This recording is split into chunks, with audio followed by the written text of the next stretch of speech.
The Pomainville Wildlife Management Area in Pittsford covers 360 acres of former farmland along the east bank of the Otter Creek.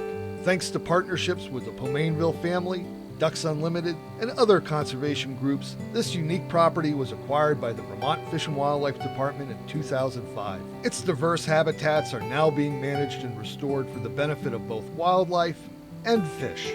One of the unique things about the Pomainville WMA in Pittsford is that its management plan is geared both towards wildlife restoration and fisheries restoration. Pomainville was a farm that was actively worked, and all those fields were hayed, and so they were ditched and drained to get the floodwaters in the spring off those hay fields very, very quickly. The problem with that is that fish populations in Otter Creek rise with the floodwaters and recede with the floodwaters, and a lot of fish species utilize or need flooded grasslands for spawning habitat, and one of the most popular fish or common fish to use those sorts of areas is northern pike. When actively farmed, these fields would drain rapidly after spring flooding, more often than not leaving fish eggs high and dry. The installation of 3 water control structures restored 46 acres of open water and emergent marsh, providing great habitat for young pike to hatch and grow before dropping into the creek during the next spring flood. After restoration, state biologists seined the wetlands and confirmed their importance as fish nursery habitat.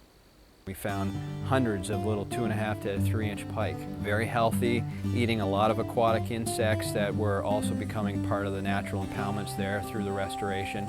We went back again at the end of the summer, and that was my next concern is, okay, these things are spawning, they're obviously hatching, here we are in the spring. What is the summer going to do to these fish? You know, are these ponds deep enough to hold enough water so that those fish survive? Do they get too hot or do they stay cool enough? So we went back into November and we repeated the same sampling effort with the seine nets, and we found, 4, 5, and 6-inch pike. So those pike not only survived, but they thrived. And I was surprised not only to find pike in those impoundments, but I found enormous schools of golden shiners, small, 2-inch yellow perch, bluegill, emerald shiners, blunt-nosed minnows. There's a whole fish community appearing in these impoundments now. The restored wetlands also provide critical nesting, roosting, and feeding habitat for migratory waterfowl and wading birds, as well as other wetland-dependent wildlife.